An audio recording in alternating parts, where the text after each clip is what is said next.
Olá a todos, sejam bem-vindos aqui ao nosso primeiro encontro, nosso, se Deus quiser, futuro podcast, né, do Grupo Varanda de Letras. Eu sou o Henrique, eu faço parte do terceiro ano da licenciatura em Letras, Português e Inglês, do IFSP, do Campo Sertãozinho, e aqui eu estou com as minhas colegas amigas, né, a Giovana Targas, Oiê, gente, tudo bem? Giovana Pacelli Oi, tudo bem? e a Ana Martins. E aí, gente, como é que vocês estão? Hoje a gente está aqui para começar essa conversa gostosa literária, que a gente pensou em fazer esse material interessante, para discutir um pouquinho sobre o papel da mulher na literatura e como ela vem crescendo, né? Como esse papel vem crescendo. Então, o nosso tema de hoje é a literatura a decorrer do tempo e o desenvolvimento e a libertação do eu feminino, né? A gente está aí nesse estudo entre esses períodos, né, dos anos 50 até a contemporaneidade, e a gente queria contribuir e discutir um pouquinho sobre as ideias das autoras que a gente tem lido, para conversar um pouquinho, discutir e pensar sobre como as coisas têm acontecido, né? Uh, Primeiramente, Hanna, se você quiser se apresentar. Oi, gente. Eu sou a Hanna, também sou aluna do curso de letras. Nós todos, né, estamos no terceiro ano. E esse podcast ou vídeo, dependendo do meio de acesso que vocês estão vendo, é justamente para fazer essa discussão sobre o feminismo, né, o papel da mulher, tanto autoras mulheres quanto como personagens mulheres dentro dos livros. Então eu vou estar aí falando mais da parte do modernismo, que escolhemos a Clarice Lispector para ser a representante desse movimento. E é sobre isso que a gente vai dar continuidade ao assunto. E, Hanna, sobre a Clarice, o que que você sabe quanto à vida da Clarice? O que você pode falar para a gente? Então, a Clarice, ela não nasceu no Brasil, primeiramente, né? Ela não é brasileira. Ela nasceu na Ucrânia, se não me engano. E ela veio para o Brasil por conta dos pais dela, que eram judeus, estavam fugindo, né? Na época, Segunda Guerra Mundial, lá, e estavam vindo para cá. E aí ela teve uma infância bem dentro da sociedade. Então ela sempre foi uma mulher com acesso à educação, com acesso a línguas. Então ela aprendeu português, ela aprendeu inglês, ela aprendeu hebraico, ela aprendeu francês. Então ela é poliglota, basicamente. Então ela é uma mulher estudada. Ela estudou, né, fez a formação dela de ensino médio no melhor colégio público da cidade que ela estudava, porque ela também ficava se mudando muito, né? Ela se mudava muito. Então ela terminou a formação principal dela, a formação de ensino médio, no melhor colégio público da cidade, né? Então ela sempre foi uma mulher dentro da sociedade, uma mulher de classe média, uma mulher que tinha as coisas, que nunca passou necessidade, que teve acesso à educação, que tanto que quando ela foi se casar, ela casou com um marido diplomata. Então, por conta desse marido diplomata, ela teve a oportunidade de visitar outros países. Então, ela já tinha a língua, já sabia falar as línguas, e aí, com o casamento, ela teve a oportunidade de visitar esses países. Então, ela é uma mulher estudada, ela é uma mulher viajada, ela é uma mulher letrada, né? Então ela é estereótipo mesmo de uma mulher na sociedade, dentro da sociedade inclusa, e as personagens dela também representam esse eu dela, esse eu interior. Então a maioria dos personagens são personagens femininos em centros urbanos, que foi onde ela cresceu, que foi onde ela viveu a maior parte da vida, né? Então é meio que se fosse um monólogo interior as obras dela. E é muito interessante essa questão, né? Porque a gente acaba, a gente como já adultos, né? A gente acaba vendo que a gente entra nessa constância da vida adulta, nesse ritmo, né? Acorda, faz tudo e volta para casa, deita e dorme. E ela fala disso, mas aí também ela traz um momento de ruptura, que é o traço dela, né? Sim. E é muito interessante pensar nesse momento de ruptura, né? Até pra gente, né? Quando a gente pensa um pouquinho em literatura, se a gente pensa que a gente vive os livros que a gente lê, com certeza, dependendo do drama que você está vivendo, do drama classe média que você está vivendo, você acaba tendo essa ruptura junto com o personagem, que é engrandecedor para mim, assim, pensar que a gente pode ter esses momentos de, eu vou falar em inglês aqui, breakthrough, né? De acordar para a vida, de cair a ficha durante uma leitura.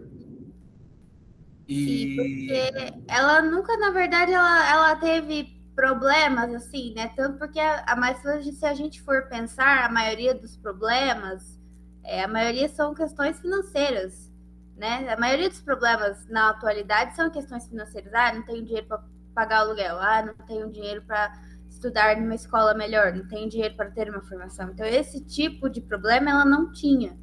Então, qual é o problema que ela coloca nos livros dela, né? Que é uma das características que todos os livros têm esse momento de análise da pessoa, dela literalmente da personagem sair da sua bolha, né? Porque ela vive ali dentro da bolha, classe média, dentro do centro urbano. Então, esse momento é justamente ela saindo dessa bolha.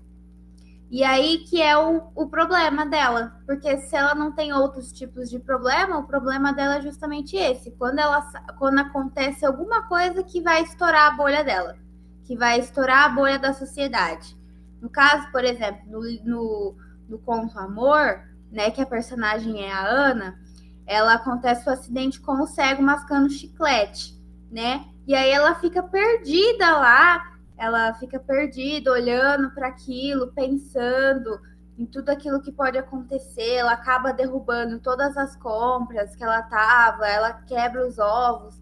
E aí ela desce, quando ela tá na locomotiva, ela desce. E aí ela não sabe onde é que ela tá, onde é que ela foi parar. Ela tá perdida ali. Ela se reconhece quando ela vê o Jardim Botânico do Rio de Janeiro. Então ali ela não se reconhece, aí ela fala que as ruas escuras, que não sei o quê, porque não é um lugar que ela está acostumada a frequentar. Então tudo ali parece estranho, como é que eu posso falar? É uma coisa até não é agressivo que fala, tipo, quando tem uma cobra ali e acontece alguma coisa. Uma ameaça. Que qualquer coisa é uma ameaça ali para ela, porque ela não conhece. Então, qualquer coisa ali vira uma ameaça, a bolha dela, né? Então, essa ruptura que acontece justamente isso, ela saindo da bolha dela, da sociedade, né? Porque é o único problema que ela pode ter, o que coloca nos livros, né? Então, é basicamente uma análise psicológica dela, né? Que tem muito isso também, além de ser um próprio monólogo interior. Então ela tem muito disso, assim, que é o que ela sabe falar, que é o que acontece com ela, né? E se a gente pensa numa pirâmide, né, e hoje a gente sempre tem essa visão, a gente precisa sempre ter, e a gente olha a mulher branca, classe média, é a pessoa que mais tem voz.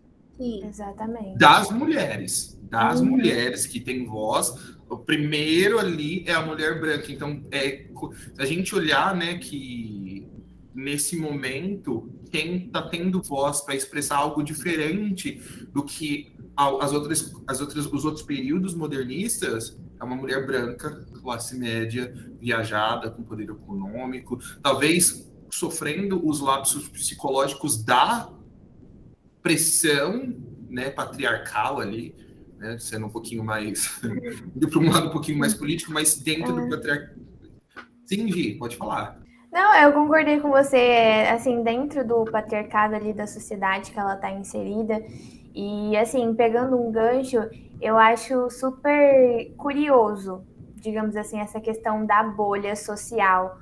Porque em algum momento a gente nasce e cresce dentro de uma bolha, né? A gente é inserido dentro de uma bolha. E eu acho que o que vai prevalecer ali é o momento em que a gente estoura essa bolha, né? O momento em que a gente sai dela e entende que tem um mundo lá fora, tem muito mais coisas que vêm antes dos meus problemas, sabe? Antes daquelas reclamações que eu tenho ali, né? Tem muito mais além, afora. E essa ruptura com a bolha, eu acho que ela é muito importante, né? Porque aí ela consegue ter uma visão panorâmica de como é o mundo lá fora, porque existem dois mundos, né? O mundo que é a nossa casa, onde a gente cresce, onde a gente aprende a ter ali as crenças e valores que a nossa família propõe pra gente, né? E tem o mundo lá fora, que são outras crenças, são outros valores, são outros pensamentos, são outros comportamentos. E o que designa que isso é certo ou errado? Sabe? Que o meu comportamento é certo e o do mundo é errado, que o comportamento do mundo é errado e o meu é certo. Entende? Então, eu acho que isso é o ponto ápice da coisa. Pode falar, Gi. Fala, Gi. Eu acho que justamente pelas reflexões que a gente está tendo, as reflexões que ela teve, presa na bolha, aí ela percebeu, nossa, isso é certo, e tudo aquilo que eu aprendi, tudo aquilo que é certo, tudo aquilo lá fora é errado. Eu acho que essas reflexões profundas que ela teve, foi provavelmente isso que fez ela romper a bolha, tipo, sair dela falando, nossa, será que isso que eu tô fazendo é certo? É isso? Não tem nada lá fora além disso que eu tô vivendo? Acho que essa constância da vida adulta fez ela refletir muito, muito, muito, muito. Fez ela sair dessa bolha e ver o mundo lá fora e aí poder expandir os conhecimentos dela. E até porque quando a gente sai, né, para o mundo real, entre aspas, as estruturas são bem mais fixas. A gente vê hoje movimentos intensos que tentam mudar as coisas e até dentro dos movimentos literários a gente vai ver que existe a tentativa dessa mudança dessas estruturas, mas elas são bem mais difíceis de mudar, né? Até seguindo um pouquinho aqui, quando a gente fala da Hilda Hilst, vou deixar a Gi falar um pouquinho, que ela realmente ela já foi uma mulher que tentou olhar para fora dessas estruturas e se colocar como mulher fora das estruturas, né, Gi? Pode falar. Deixa a Hannah falar um pouco antes. Pode falar, Hannah, pode falar. Eu queria, falar sobre a bolha mesmo, né? Que é o que a gente está comentando.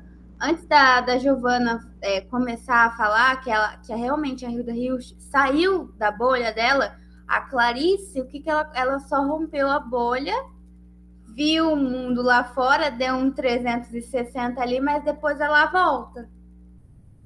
Então, assim, ela vai ver e volta. Então, eu acho que isso que eu queria deixar claro, assim, da Clarice. Ela só abre a cortina, põe um olhinho para fora e volta.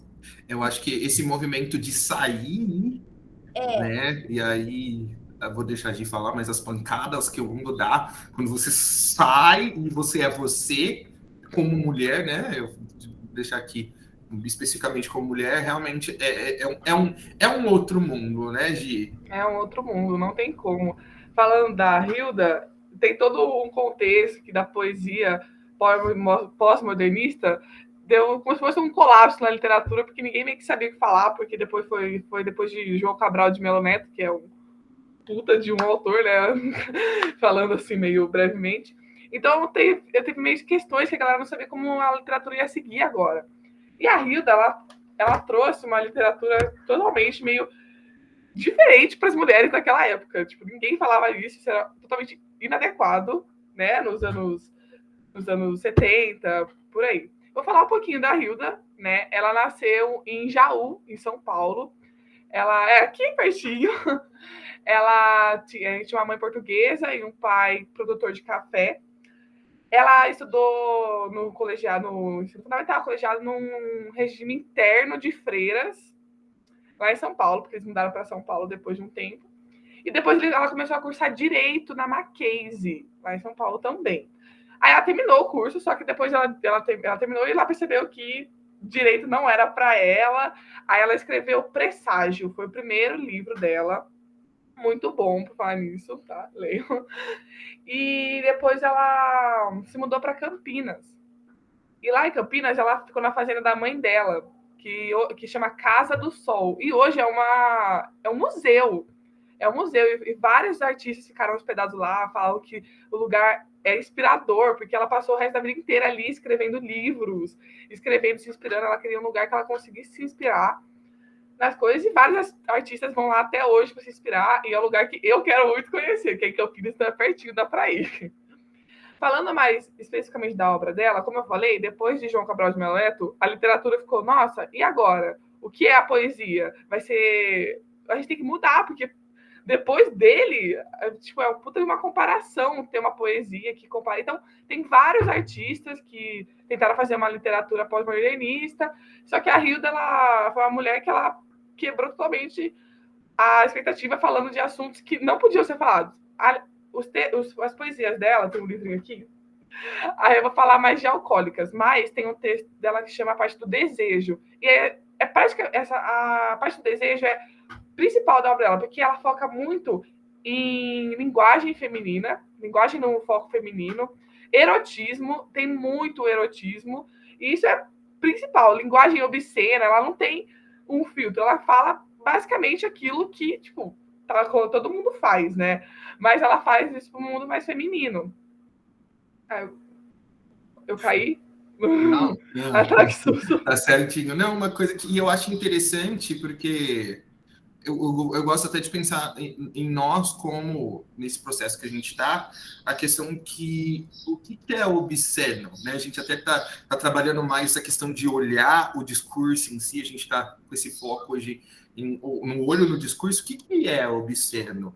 Por que é obsceno? Da onde vem esse conceito de obsceno? Essa construção do obsceno, para que serve, né? E mais importante, por que a mulher não pode falar sobre sexo, sobre desejo, sobre vontades, ou sobre não querer, né? Que hoje em dia a gente precisa sempre ficar, não quero assim, quero assado, não quero. Então, eu acho que essas discussões que a Hilda traz para gente é assim. Acho que a primeira coisa é olhar como julgam a obra dela, porque eu não eu, né, e ainda mais eu tenho esse problema porque um homem geralmente ele tem acesso à pornografia desde sempre, né? É bonito, né? Bonzão lá, vamos apresentar. Não, e a gente tem muito mais mulheres de biquíni, né, do que homens de sunga. E aí, assim, primeiramente, né, todo o veículo midiático ele já afirma uma heterossexualidade masculina, começa por aí. Tem isso também, né? Exatamente. E aí a gente segue no momento que a mulher está falando, e ela não está falando, que eu vejo pela Hilda, não é uma coisa gratuita. Não. Ela está falando como arte, ela está trazendo sentimentos reais de erotismo. E quem não se sente erótico, né?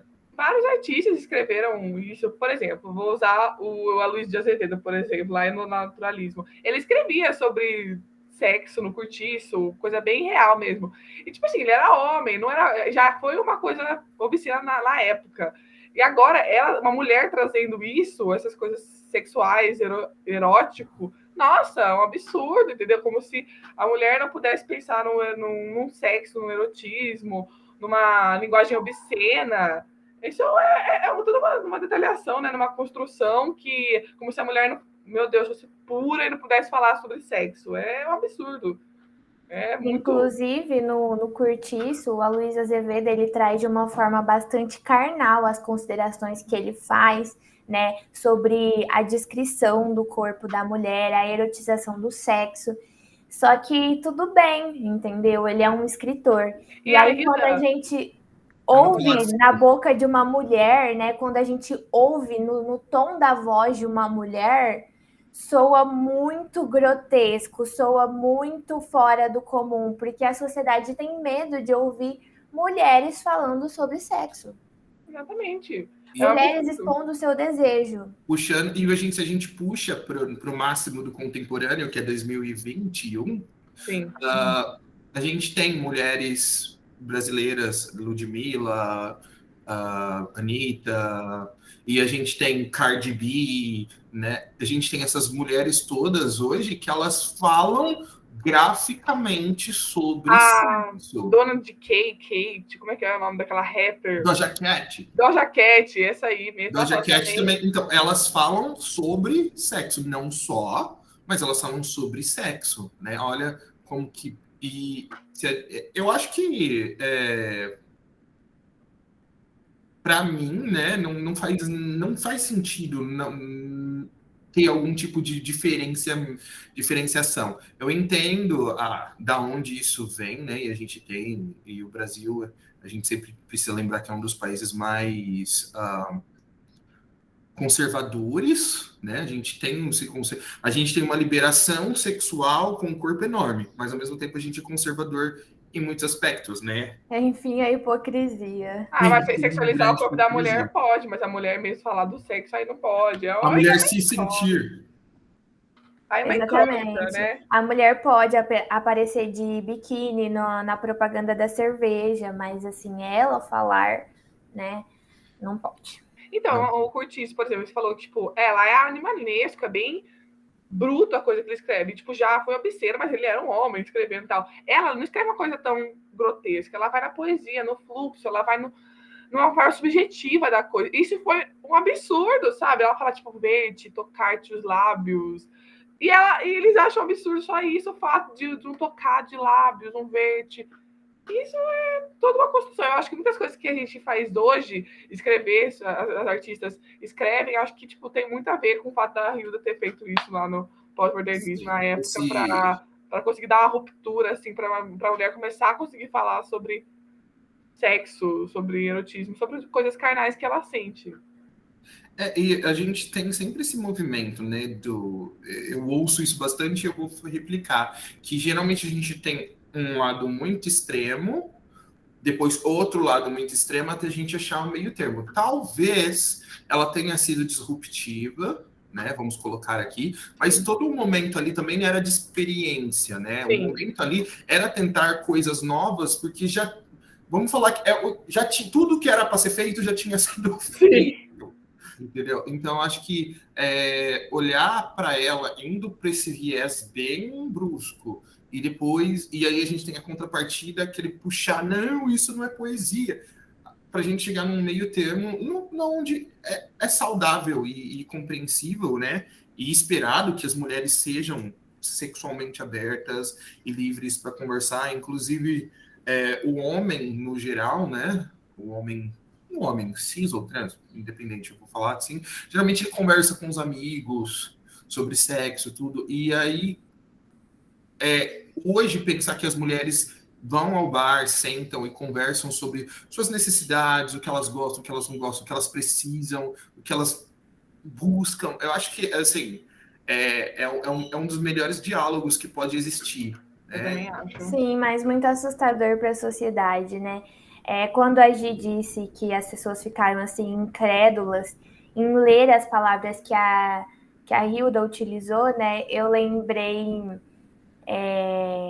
daquela edição do Big Brother, que foi de 2020, que tinha a Marcela McGowan, né? Que ela é médica, obstetra, e assim, ela é muito ativa na questão do feminismo, e ela trouxe falas, conceitos bastante pertinentes para a sociedade, né? E principalmente para nós, enquanto mulheres.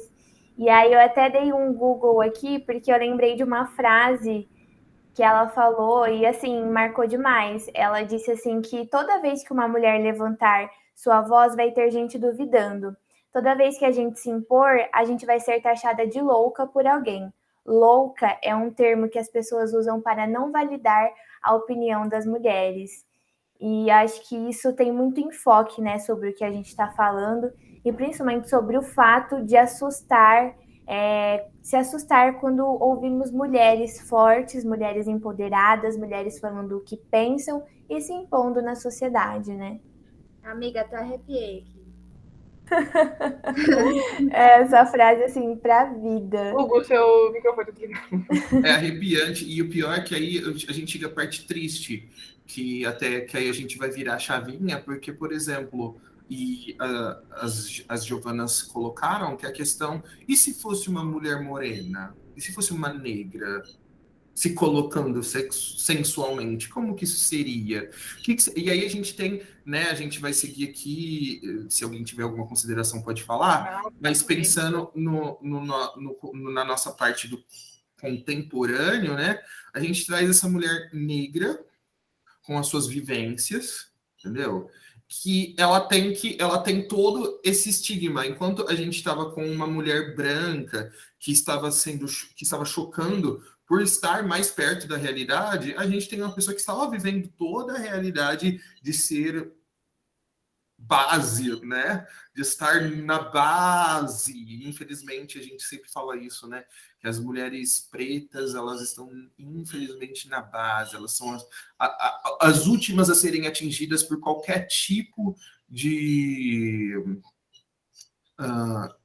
privilégio, né? Os privilégios demoram para chegar nas mulheres pretas, né? E a gente pode falar isso do mínimo, como o dinheiro, né? Questão monetária, ao amor. Ao amor. Elas estão relegadas, né? Infelizmente, a essa visão de festa, né? É sempre festa, né? Até vou compartilhar aqui, uma vez eu estava num bar, e era um bar de pagode. E aí tinham bastante negros, assim, com namoradas loiras. E não acho que tinha uma preta dançando. Uma. E eu fiquei muito assim, falei assim, gente, cadê essas mulheres? Quem que ela... aquele jornal, né? O que comem, onde vivem? Globo Repórter, né? Porque onde que elas Que estão? bebem. Por Elas estão quê? na rua sendo assediadas ou elas estão, sei lá, não é Sendo prefiro nem... desprezadas, ignoradas. Ou estão em casa, né? Não se divertindo, quando diversão é para todos, né? Mas será que essas mulheres não estão se colocando no espaço? Porque como você colocou, é no momento de lazer, né? Então, geralmente, mulheres brancas não precisam trabalhar. Tipo, alguém sustenta elas, por exemplo. Tanto que falam, as paniquetes, né? Não sei o que, as acompanhantes de luxo, né? A maioria é tudo branca, né? Que vive do dinheiro dos outros. Então, será que essas mulheres negras, por não estarem no bar se divertindo, não estão trabalhando, fazendo Espaço de sua trabalho, renda? sim, com certeza. Trabalhando até 2 horas da manhã, Isso, para em tentar, evento. exatamente, para tentar conseguir alguma coisa, para tentar se colocar no lugar, no mercado de trabalho, né? Pra, literalmente, enquanto. É aquela frase, né, de vestibular: estude enquanto os outros dormem, né? Trabalhe enquanto os outros se divertem. Mas no caso é uma coisa bem mais triste, né? Trabalha enquanto os outros se diverte, porque senão você vai passar fome. Senão Mas você vai passar fome. Exatamente, por quê? Porque ela justamente não tem o espaço, não tem esse espaço para ela. Então, enquanto os outros estão se divertindo, né, tendo seu momento de lazer, ela precisa estar se esforçando para conseguir pelo menos um pouquinho. Para ser a mãe solteira, né? Isso. Para ser a mãe Pra ser solteira, a mãe solteira. apontada, né? Lá, já foi logo, engravidou. Lá, tá deixando o filho para ir trabalhar, né? E aí a gente tem uma série de outros comentários, né? E até lembrei agora daquela série da Netflix, Coisa Mais Linda, né? Que retrata bem, assim...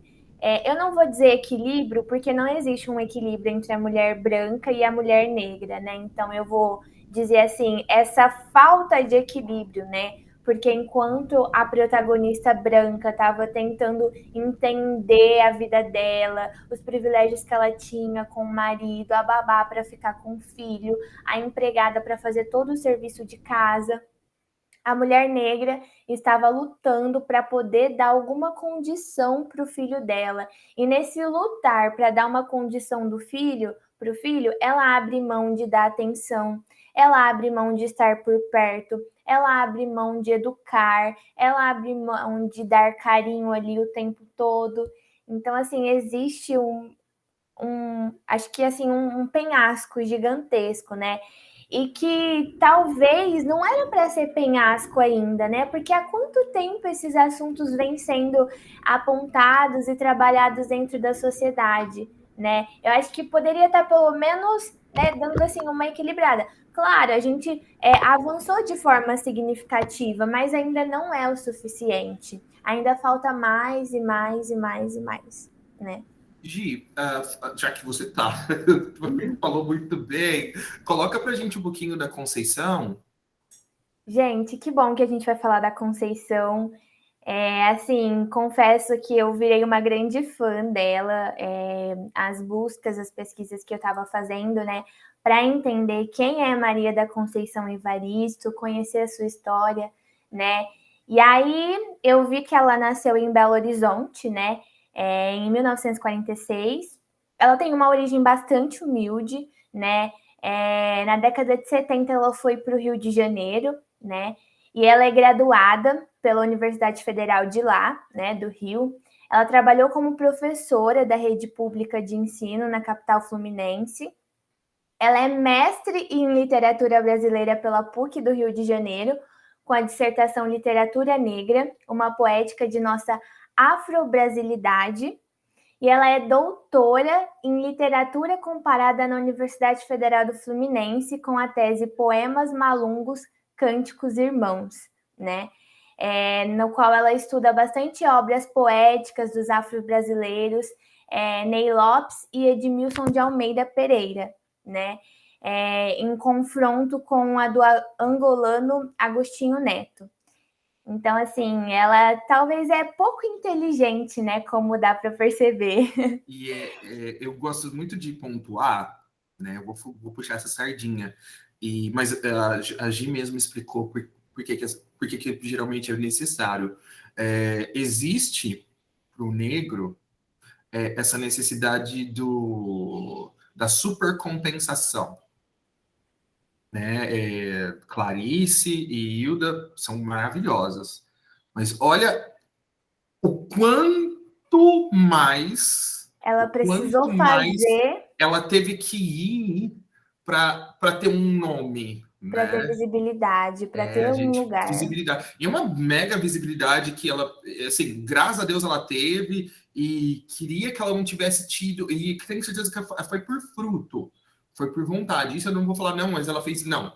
Ela não fez isso para crescer, ela fez isso porque é o instinto, a gente conhece, a gente gosta de pesquisa, a gente sabe que isso vai crescendo na gente. A gente lê um pouquinho, na hora que a gente vai ver, a gente está lendo muito, na hora que a gente vê, a gente tem os nossos frutos. Uhum. Mas é muito discrepante, né? A gente parar para pensar na trajetória que ela teve. E aí a gente pensa, essa mulher, nos anos 60, 70, entrou na faculdade. Aí essa mulher fez a graduação. Essa mulher, nos anos 80, ali mais ou menos, entrou num mestrado. Uhum. Sabe quando a gente... pra gente, hoje, a gente vê que é uma jornada muito grande. Vamos colocar isso um tempo atrás, sendo uma mulher preta, né? Como que isso era 1000 vezes mais difícil, né? Então, assim, ela é consagrada, com certeza, mas como não ser? Como não ser, né?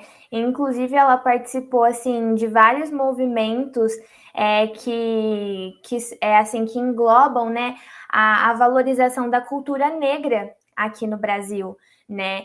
E ela fala que os livros dela são escrevivências, né? E, inclusive, eu assisti uma entrevista dela, né, falando sobre esse termo que ela criou de escrevivências, que são vivências que ela teve, né, ao longo da vida dela, são vivências que ela presenciou com outras pessoas pretas, né? E tudo foi transformado em história, né? Em livro, em literatura. Então ela decidiu, né, colocar essas suas escrevivências em livros para deixar aí a sua marca registrada.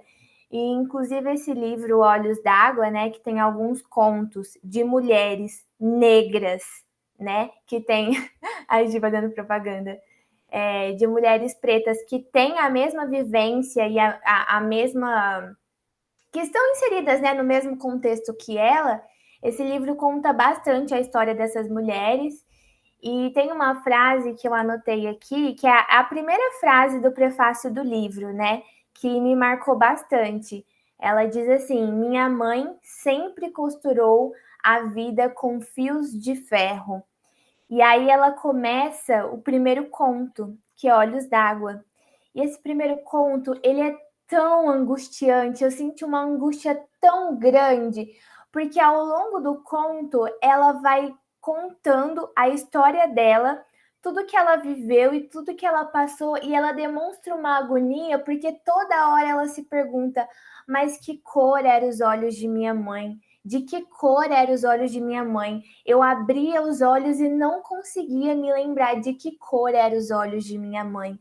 Eu lembrava do sorriso da minha mãe, mas eu não sabia qual era a cor dos olhos dela. E aí, a partir dessas perguntas, dessas indagações, ela vai contando toda a trajetória dela. E você fica numa angústia porque você quer saber que cor é esses olhos que ela tanto busca e ver a angústia dela em tentar lembrar, mas que cor eram os olhos da minha mãe. Então, assim, eu fiquei, sabe, anestesiada, né? Tentando entender por que daquela angústia dela, e ao mesmo tempo ela contando toda essa história de sofrimento, sendo mulher preta, tendo que fazer faxina desde cedo, tentando conquistar o seu lugar, seu espaço na sociedade, né? Lidando com a fome, com a pobreza, indo em busca, né, da própria educação. E, ai, nossa, eu fiquei, assim, super mexida. E tem muitas críticas, né, positivas a respeito dos contos que ela escreve, porque coloca o leitor em uma posição empática, onde ele entende todas as dificuldades, né? Assim, ela faz a gente se colocar no lugar dela. E aí eu fiquei pensando, ela faz a gente se colocar no lugar dela, mas a gente nunca vai saber o que ela viveu. Eu nunca vou saber, porque eu sou mulher branca. Eu sou, assim, consideravelmente classe média. Então, assim, eu nunca vou saber o que essa mulher passou, entende? Assim, o contexto passou e às vezes passa, né? O contexto que ela está inserido é completamente diferente do meu. Mas o que torna a leitura dos contos dela tão especial é você se colocar no lugar e entender um pouco daquele sofrimento, daquela angústia, daquela luta, daquela busca por tentar se encaixar na sociedade e ser vista, né? E ser enxergada. Eu acho que isso entra muito numa notícia que teve recentemente, eu não sei se vocês viram, que a gente, como brancos, tal, a gente vê isso, vê vivências de classes diferentes, da classe preta. Só que uma professora foi ensinar Olhos d'Água para uma escola na Vitória Régia, lá na Bahia. Não sei se vocês lembram, se vocês viram essa notícia. Acontece, os alunos falaram que eles não tinham que estudar isso porque não era a vivência deles. Vitória Regia, acho que é uma escola particular. Enfim, aí eles falaram para os pais dele, os pais dele falaram que não deviam estudar isso na escola, e a professora foi afastada. Uma professora preta, era uma mulher preta, uma professora que tinha acho que 20 anos de carreira, foi afastada do colégio por ensinar Olhos d'Água para os alunos. Os alunos falavam que eles não tinham que aprender isso porque não é a vivência deles. Mas essa é a questão, você tem que ler isso para você entender a vivência dos outros, além da sua bolha. Retoma tudo da Clarice, entendeu? Você tem que sair da sua bolha, você não pode ficar ali achando que tudo é bonito. Ai, gente, nossa, de não, verdade. Eu fiquei chocada quando eu vi essa notícia. Acho que aconteceu a semana passada. Que absurdo. Mas é um absurdo mesmo. É muito interessante, assim, porque se a gente olha, assim, né? Acredito que todo mundo aqui, né, nós 4 aqui, a gente já nasceu num contexto muito bem urbanizado, com todo mundo trabalhando, pai, mãe, ou só pai trabalhando. E aí a gente entende que quando a gente é criança, a gente vê muito pouco nossos pais. Não adianta falar. A gente vê muito pouco os nossos pais, né? E até é um dos filmes brasileiros que eu mais amo, assim, né? Assisti sem querer mesmo. Liguei a TV, tava passando e assisti ele inteiro, que horas ela volta. E essa pergunta é a pergunta que acaba com você na hora que você está assistindo o filme, né? Pessoal que não gosta de spoiler, né? Mas tem a menina, ela é deixada lá na Bahia ou no Nordeste, né? Não sei exatamente se é Bahia. Desculpa estar fazendo essa generalização. Mas a mãe nordestina vem para São Paulo, né? Que a gente sabe que é o sonho, né? E aí a filha fica lá e a filha não entende cadê a mãe. E ela pergunta, mas que horas que ela volta? Que cor que são os olhos da minha mãe? Por que minha mãe não veio na reunião de pais e mestre? Por que a mamãe chega e eu já tô dormindo? Essas mulheres, né? Essas mulheres, elas estão ali, na lida. Você viu que ficou um silêncio para esses questionamentos que você fez? E é exatamente isso, né? Ficou, tá, e aí, o que vai acontecer agora, né? E assim, é muito, ao mesmo tempo, muito precioso você conseguir ler isso e se colocar no lugar de quem escreveu para entender a perspectiva de mundo que ela está inserida, né? E aí, quando você se depara com uma matéria onde tem pais na escola reclamando porque está ensinando, está lendo, fazendo uma leitura dessa com jovens, a gente se pergunta, peraí, que mundo é esse que eu tô? Que mundo é esse que eu estou vivendo? Onde você não quer mostrar a realidade para o seu filho, porque o maior burro que tem é aquele que enxerga e não quer ver, né? Assim, eu acho que, assim, até envolvendo um pouco de política, assim, só bem na superfície, eu acho que a gente tem muitos dos problemas que a gente enfrenta agora, é porque aqui no Brasil a gente não cicatriza as feridas. A gente maqueia tudo por cima. Então aquilo não dói, a gente não cavuca ali na ferida. A gente quer, tipo, ignorar aquilo e não vai realmente entender. Peraí, que problema que você está tendo? Você está tendo um problema porque não sabe para onde você vai sair hoje? Mas tem gente na rua passando fome. Tipo, peraí, você está reclamando do quê? Né? Eu acho que é até importante a gente ter esse tipo de questionamento para entender que aí a gente volta para a questão da bolha, né? Para entender que o mundo é muito mais que o nosso próprio umbigo, entende? Então, quando a gente se depara com uma leitura da Conceição Evaristo, a gente apaga a bolha assim na hora, não tem como ter bolha com ela, não tem como.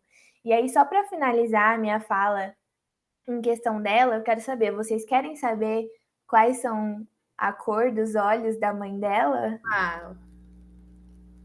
A cor dos olhos de minha mãe era a cor de olhos d'água, águas de mamãe Oxum, rios calmos, mas profundos e enganosos para quem contempla a vida apenas pela superfície.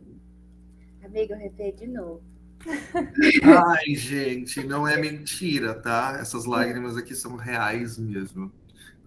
Como que é precioso, né?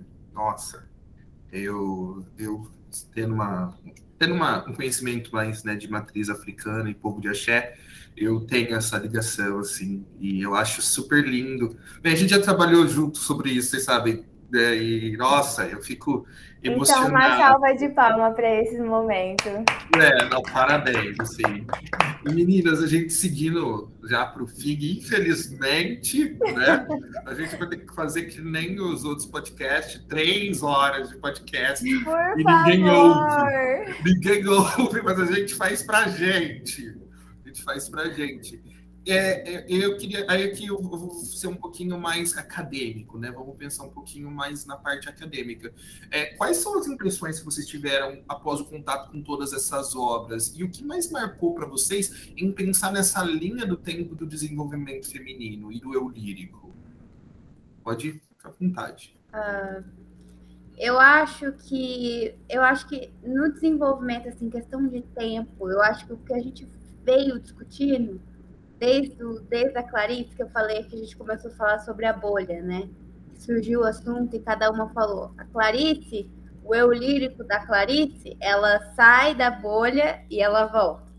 O eu lírico da Hilda Hilst, ela literalmente ela sai da bolha, mas tem a bolha, mas ela tá fora da bolha. E aí o eu lírico da Conceição, ela não tem mais bolha, né? Já não tem mais bolha, acabou. Então eu Ela acho não tem esse direito de ter bolha. não tem direito de ter bolha, exatamente. Então eu acho que acho que é uma característica dos três ali que se juntam e cada uma representa uma coisa, né? Então, no caso, o eu lírico da Clarice, vou citar Amor, né? Do conto Amor, a Ana, né? Quando acontece essa ruptura, mas ela volta, tanto que no final ela, nossa, como é bom estar em casa, junto aos meus filhos, junto ao meu marido, né? Então a gente vê que ela pode, né? Ela não é uma mulher que trabalha, ela é uma dona de casa, né? Então ela não tem a mesma luta que a Conceição, por exemplo, a mãe da Conceição, que não para em casa, que é a do eu lírico, né? A gente está falando do livro, né? Então, do eu lírico a mãe do eu lírico da Conceição. Então, assim, ela é uma mulher que acontece alguma coisa que quebra a bolha, vira um problema, mas depois ela volta para a bolha, ela se reencontra na bolha, na calma da sala de estar dela, junto com o marido, junto com os filhos. Ela tem o privilégio, né, de poder evitar o problema, né? Exatamente. E até a Hilda, ela tem o privilégio de poder lutar contra o problema. Eu acho que é um desenvolvimento de como a bolha vai saindo. Essa questão é a Clarice, o lírico da Clarice, que fica na bolha, o lírico da Hilda que, tipo assim, consegue sair, mas voltar uma coisa mais flexível, porque ela meio que flexiona, e o lírico da Conceição, que não tem esse direito da bolha, que já está esperando o mundo para ver como é que ele é, e é isso. Já nasce no mundo nu e cru, né? Já nasce no mundo nu e cru. Acaba virando, assim, uma linha tênue, né? Onde tem uma pessoa que pode e não quer sair da bolha, uma pessoa que sai da bolha e quer lutar pelos problemas, e uma pessoa que não tem o direito de ficar ali na bolha, né? Assim, que ela precisa batalhar para conquistar o espaço dela. Ou é aquela questão, se correr o bicho pega, se ficar o bicho come. E o mais importante também é lembrar que ela não tem noção do que é a bolha. Do que é a bolha. Ela não sabe o que é sabe a sensação. essa esfera, onde se tem, né? Eu sempre converso, às vezes, com os amigos quando a gente fala de equidade, né? Que eu falo assim, não, peraí, por mais que a gente esteja no mesmo espaço, vamos falar de ensino médio, esse garoto ele vai sair da escola meio-dia, ele vai para casa, o pai bate na mãe, não tem comida, a única comida que tem foi o que ele comeu na escola, e a mãe está trabalhando, e a mãe vai chegar, se sabe Deus que horas, tá? E aí algum outro, e acaba que é uma pessoa branca, mas pessoas pretas também passam por isso. Nem todo preto é pobre. Exatamente. Mas a maioria, né? As estatísticas e aí vai chegar em casa, a comida tá pronta, vai assistir desenho, vai comer um danoninho, vai fazer a lição, vai passar um tempo para estudar, talvez vai jogar um videogame, vai ver o pai no final da tarde, dependendo da condição, vai jogar um tênis com o pai no começo da noite, e aí quem viram essas pessoas, né?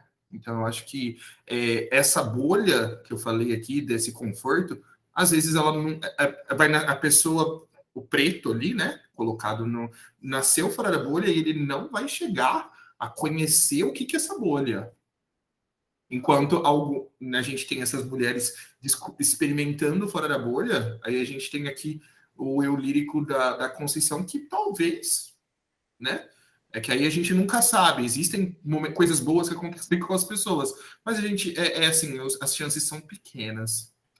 Meninas, muito gostoso, assim, amei. E pra gente terminar, eu trouxe, né, a gente passou essa semana passada um momento muito triste, né? Que a gente perdeu uma pessoa, um eu lírico muito importante para o Brasil.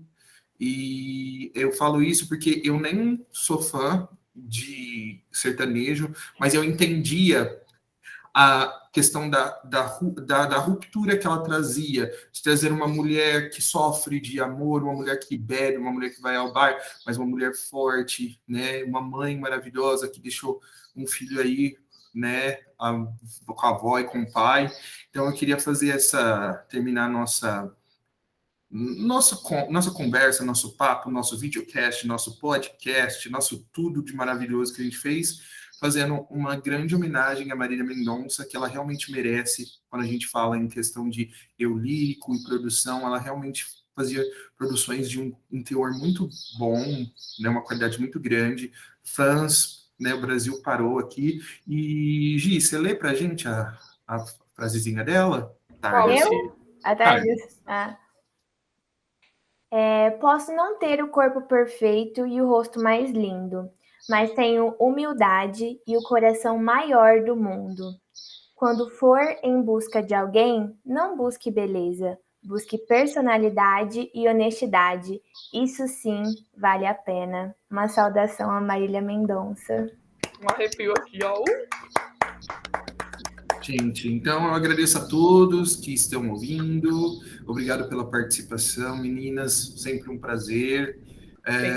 Eu agradeço a todas por estarem aqui. Um beijo enorme para vocês. E a gente se vê na próxima aqui na nossa conversa na varanda. Tchau.